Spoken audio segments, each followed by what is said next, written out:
welcome back everybody to Let's Play Metroid Prime. It's Prime time! Last time we went through some past areas to check up on some upgrades and expansions that we missed. And then we got the Wave Beam, and we finally have a new gun in our arsenal, and it looks kind of cool actually. But I'm gonna be quite real with you guys. I think the Wave Beam is overrated as fuck.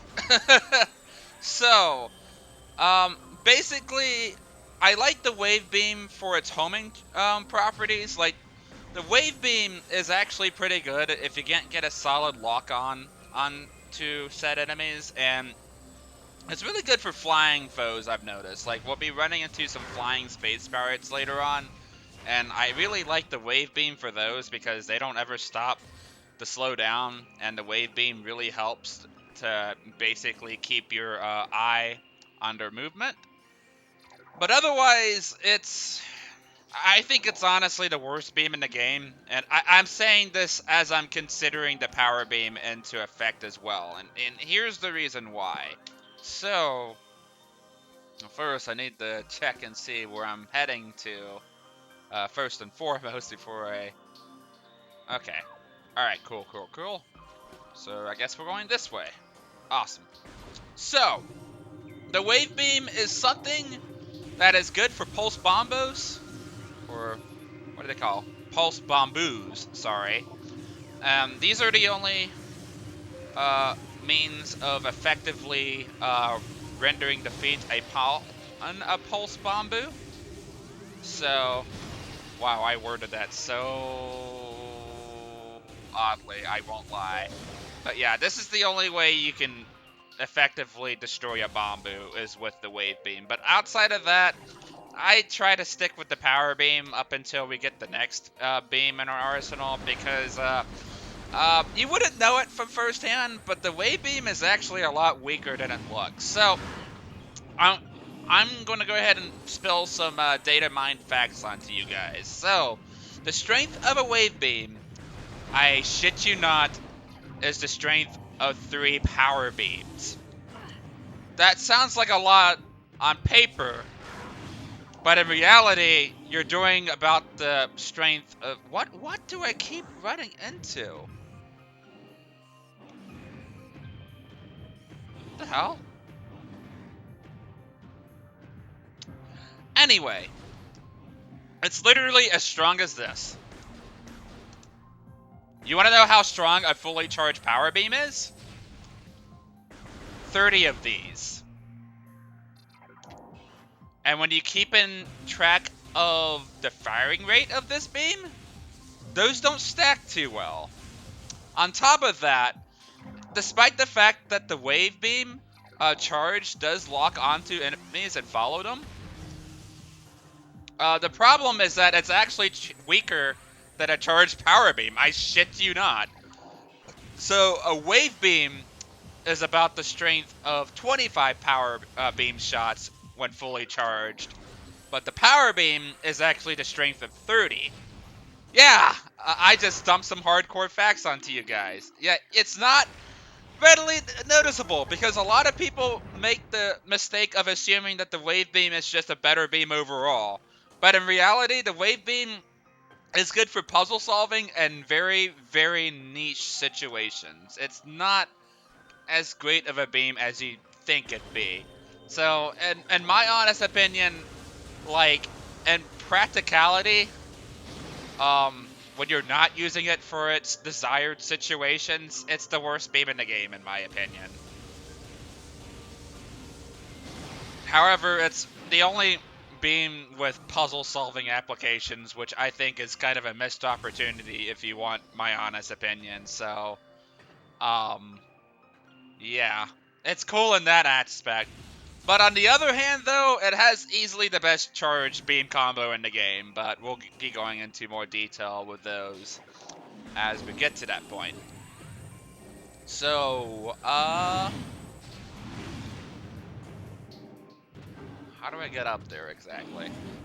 It's been a good hot minute since... Okay, we need to stop being reckless. This is hard mode, dang it.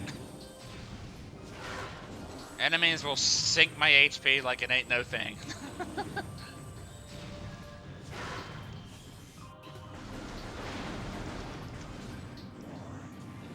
So, I haven't done this in a while, so I figured I'd go ahead and bring it up again.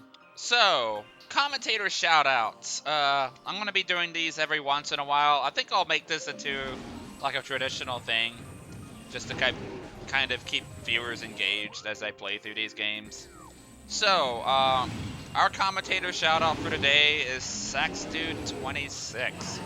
Um, he's a good old friend of mine who I used to do co-commentaries with back in the day when I was still relatively new to Let's Playing, and I won't lie, ever since we started growing up and getting older, like the dude's older than me and I'm like 25 basically, just to give you a compare and contrast, more or less. And I was like 19 or 18 when I first met him too, so that was a good 7 years ago.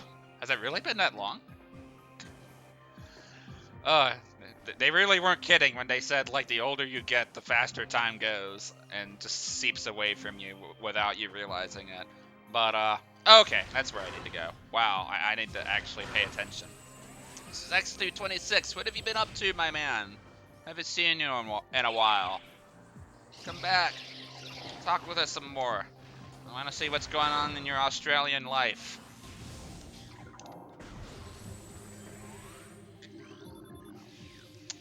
But yeah, that is that. So, now that we have the wave beam, we can access purple doors, and that is really the extent of like your practical usage for like most beams as far as progression is concerned outside of combat, is that you're mostly using them to open new doors, and it's a little bit lazy and contrived, I know, but that's about the extent of like why you would want to go out of your way and find a new beam. In fact, the next beam we get, the ice beam, is literally only obtainable for the reasons of you unlocking ice door or ice beam doors or whatever. Wow. I'm all kinds of flabbergasted today. See, this is why you don't record too many parts in a row. Like, I'm already on my second video, and I'm starting to feel kind of... So... Alright, so... The wave beam has given us all kinds of access to, like, a whole new part of Phendrana. For damn sure. And we're going to be scavenging every bit and piece of it. It's going to be a long track. And in fact, it's definitely when... I'd like to say one of the first difficulty spikes in the game come into play. Like, we're definitely past the early game now. I'd like to say that the wave beam and getting that basically concludes the early game in my book. So after this point, we're going to be going through a long track of enemy combat focused scenarios, and I better hope you've mastered the combat strategy of strafing around your foes, because it's going to be pretty goddamn useful moving forward. So, also, I thought I opened that thing. Was I too slow?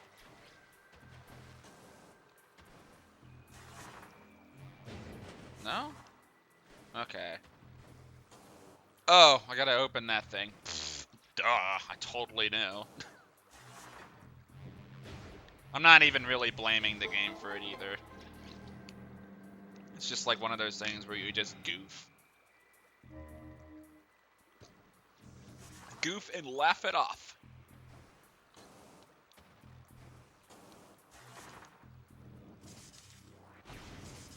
So basically what we want to do is make it on to the top of this structure here, all the while bombing these things, and it's kind of a time platforming challenge.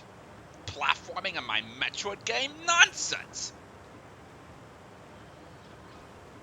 So, again, as I've mentioned before, if you have trouble seeking your footing on small platforms such as this, it's definitely best to hold the L button as you're looking down and looking at the ground as you jump, so that way you don't feel as if you've overshot like where you're supposed to jump into.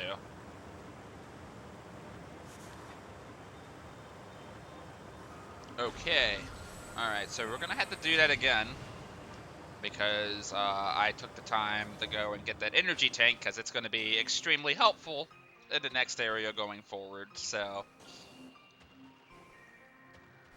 let's jump up here. Let's activate that again. In fact, actually, let's see if we can get rid of a few of those things there before we...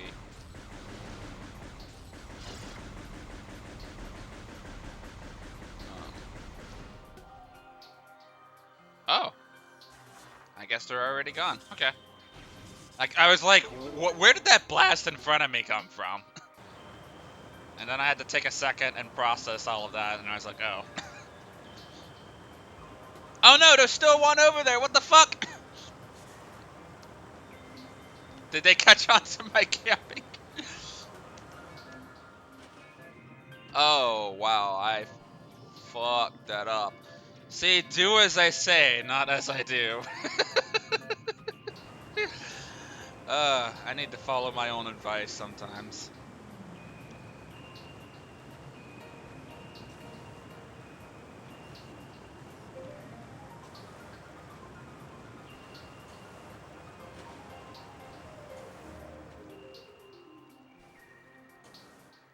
I was like, I was kind of hesitant for a second because I thought I was going to jump right into that enemy, and I kind of like let that be my downfall. Okay, there you are, little jerk.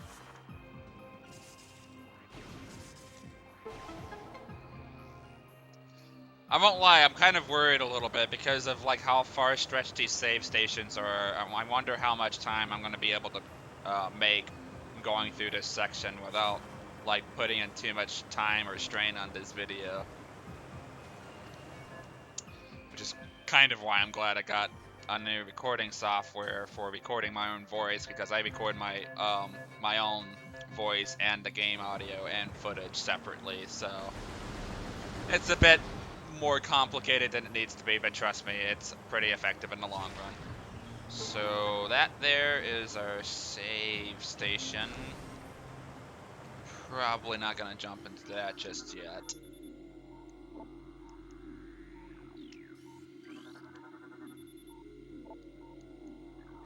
Yeah, this might be a longer video than normal, but you know what? I think I'll roll with it for now, because honestly, it's been a long time coming since we've had some new Metroid Prime footage on the channel.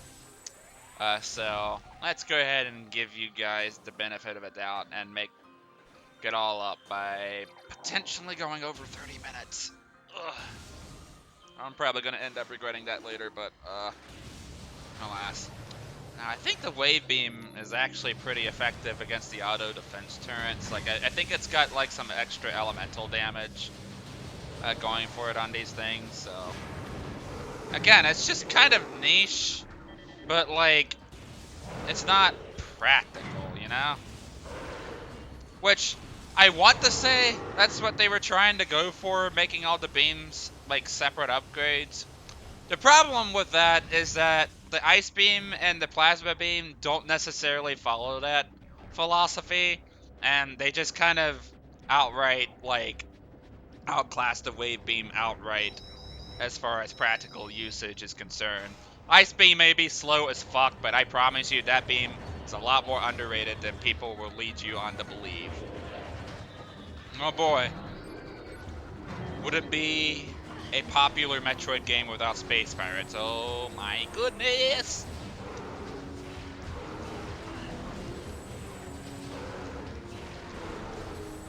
Alright. Oh my god, they really do seep your health pretty damn fast.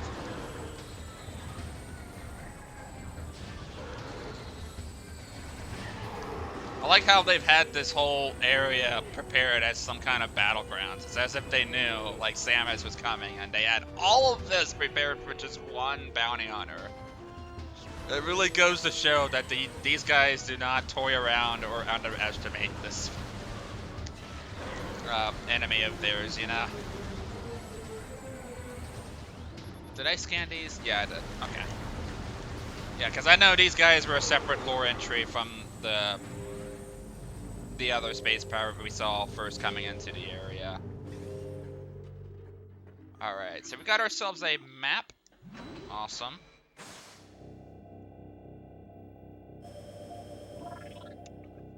And that'll cover most bases for Phendrana.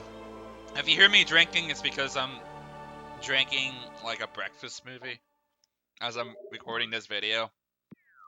Oh my god. And that was probably like one of the best impulse purchases I've made within the past month or so. Jesus Christ. I'm probably gonna substitute this for Slim Fast, now that I think about it. Like, I already had some kind of infatuation with them because of the strawberry banana ones being good as fuck. But man, I might just have to go out and buy these more often as soon as, like, they start putting these things on BOGOs more frequently.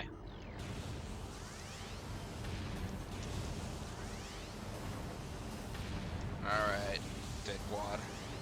Get over here. What am I saying get over here for? It's a stationary turret. I'm feeling kind of loopy today, and I don't mean that in a drunk way.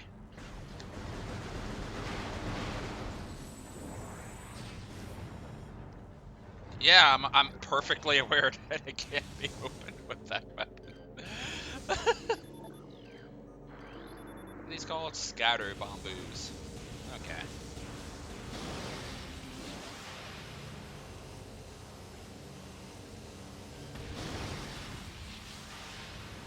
These guys don't seem to affect epilepsy whatsoever. No, not in any way, shape, or form.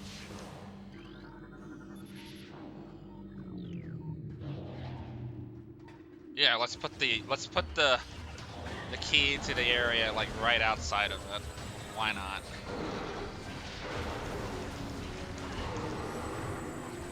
Look at me with the sick movement. Eat it up, space pirates. Jumping around, looking all cool and shit.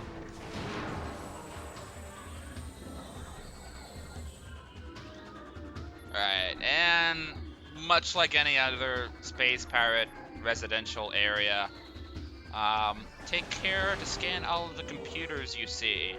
This is a big base of operations that we're going to be in for quite some time, so it helps to scan the computers, not to just know what's going on and knowing all about the Phazon experiments that are going on in much more detail than the previous areas, but also for, of course, lore entries. So anything that's coded in red, that is some new space pirate data. Alright, so yeah, this new energy source they've been using to experiment on the enemies with back in the early game, that is Phazon.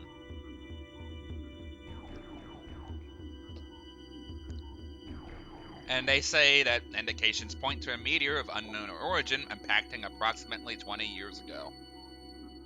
So, we can definitely deduct from this that the Great Poison and the Phazon are both directly related.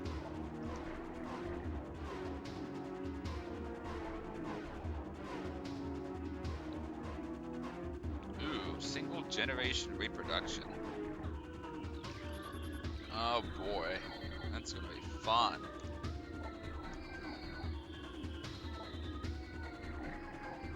Yeah, that's probably why we had that space pirate data sitting outside of the impact crater, but you don't ever see, like, the other guys over there, like, mining, unless they're doing it from another location.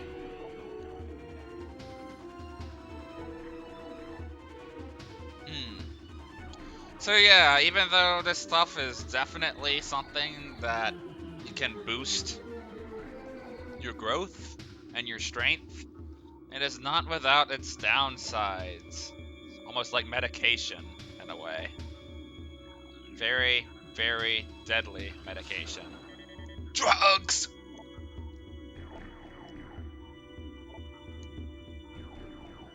Alright. Local creatures. Story records showed no unauthorized entries, so we must presume the creatures are either slipping undetected during daily personnel moves or something else is finding their way in through subterranean tunnels. Yeah. So it almost definitely kind of seems like they're pretty aware that, like, you know, something is infiltrating their base slash us. But it seems like, you know, this whole thing of the phase-on experimentation and what have you is definitely prime and most important.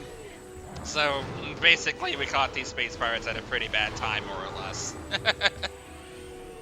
But still, you gotta admit, you have to respect like the lengths they have gone through, even in the midst of rushing through this, that they've, you know, already had set up just to like make sure that they've got us cornered and taken care of. Mostly, they forget that we're pretty OP, but that's besides the point.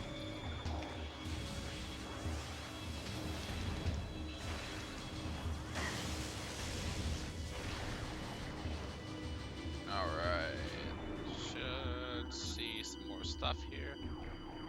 Ooh, specimen 344 of the lab hydro complete. Ooh. I wonder what that could be. Oh. Hey, buddy. I didn't see you there.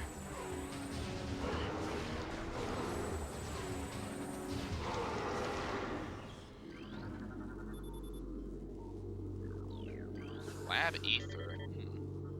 Alright, new pirate data. What's this about?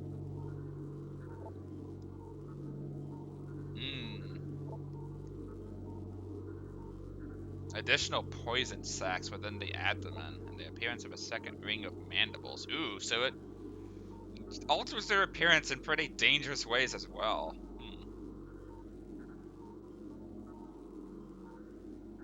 Ooh. So it's kind of like an adaptability mechanism.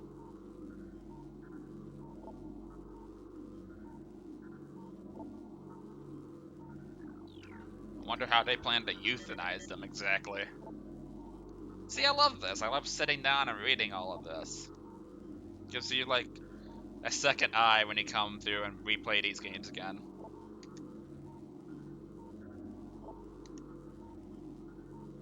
Ooh, Metroids. Oh boy. Wouldn't be a Metroid game without Metroids.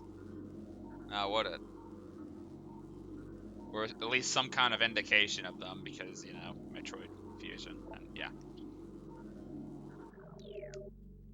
50% of all logbook scans downloaded. Whew. Wow, I really am on a roll. Oh, and yeah, one of the benefits of, you know, getting all the logbook entries is that it actually unlocks, like, parts of the art gallery the more you get. And obviously, you want to aim for 100% completion to unlock all of those pieces. But obviously, we'll be saving that as we, you know, make it to the end of the playthrough and look through all the bonus material. Because I do actually plan on, you know, sticking with my promise this time of, you know, uploading a bonus video. Because yes, I'm aware, I went back and watched Metroid Fusion and realized, oh shoot, I should have made a bonus video and completely fucking forgot about it. I wanted to punch myself so hard for saying that. Ugh. This is why you don't keep empty promises.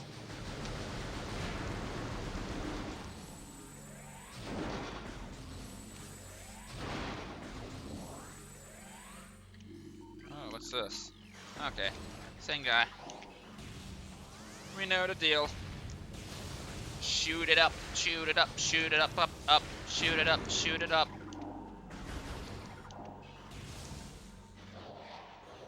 Okay, oh wow. Oh god damn!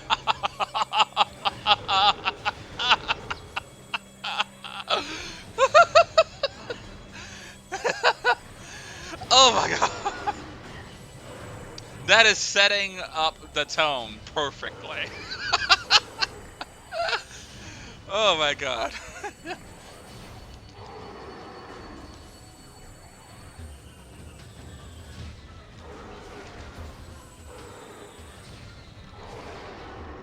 Okay, go screw off. Oh my god, there's more? Jesus Christ. These guys don't hold back. I like how he had his death animation at mid-air, so it looked like really awkward and clumsy and shit.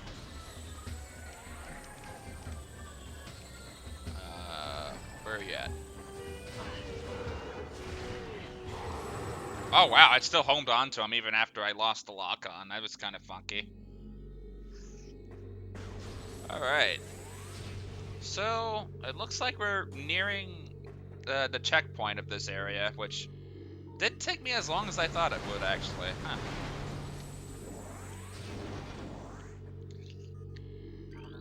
I think my superior movement skills, says as I dropped into the water during that very obviously easy puzzle situation.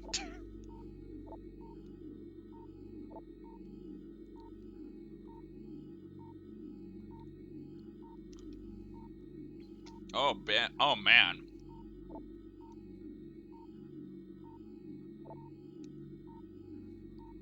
Okay.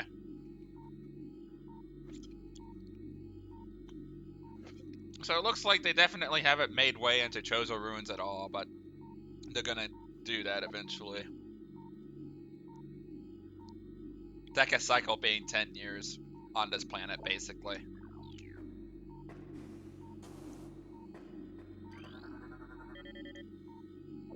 Alright. Can't be missing any of this.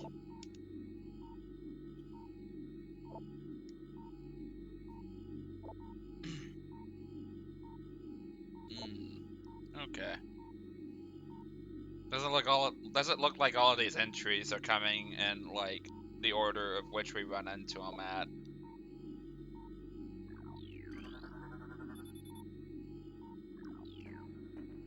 Okay, are there any other computers by chance?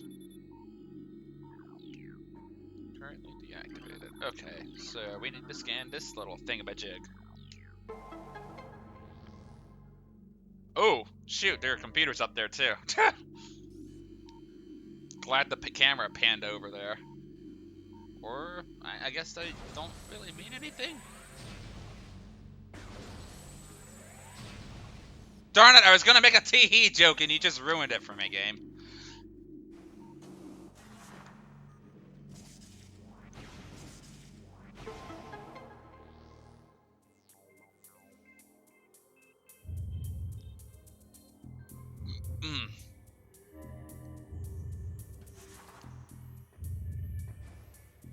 Alright, so then we need to go ahead and make our way over to the other thing. With some carefully timed space jump maneuvers. Oh.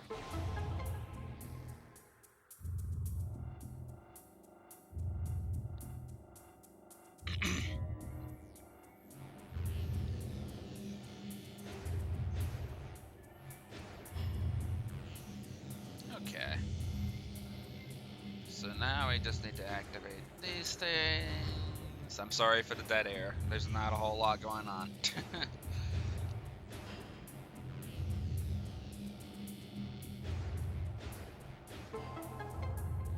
Bum bum bum bum.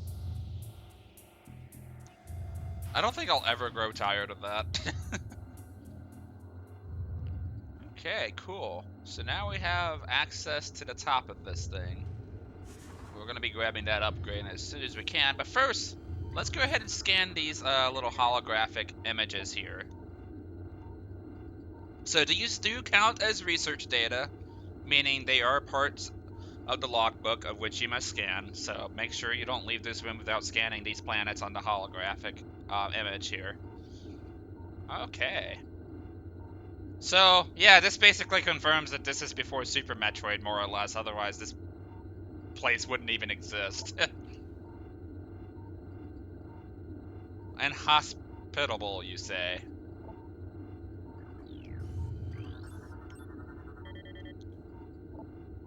This here is Talon 4.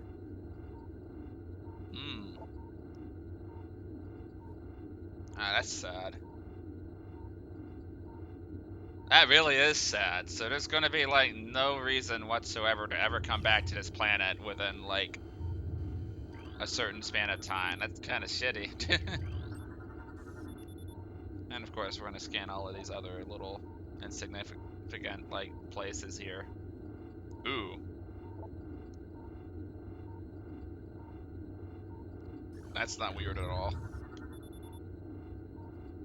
Wait, how would they know, though?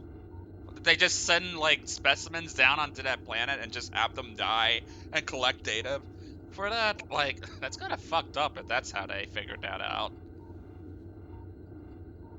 This seems a bit more broad compared to the other planet we just scanned. Planet Billium. Ooh, yeah. A lot of these planets are pretty uninhabitable, it seems.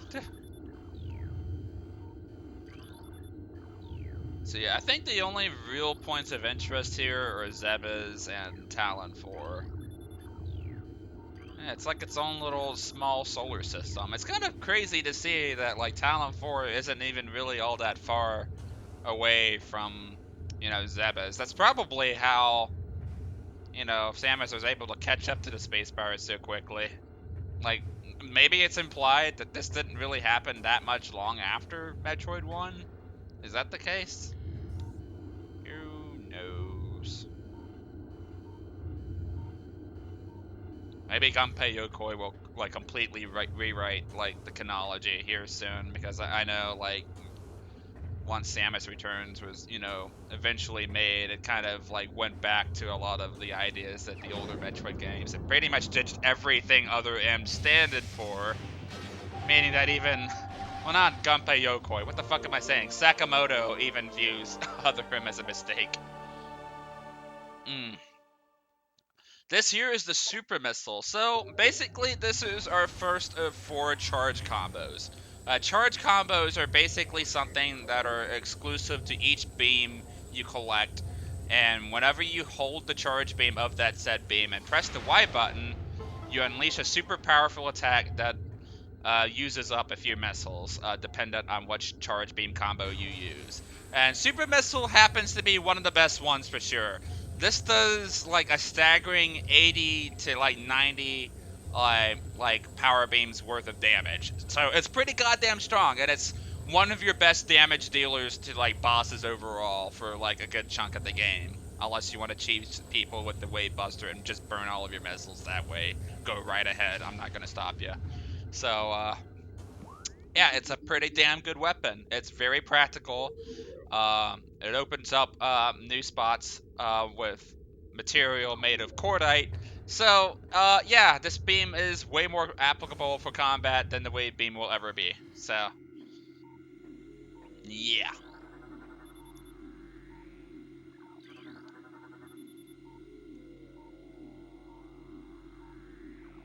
Mm. All right, so that's gonna wrap it up for this video. Wow, 33 minutes. I didn't do too bad.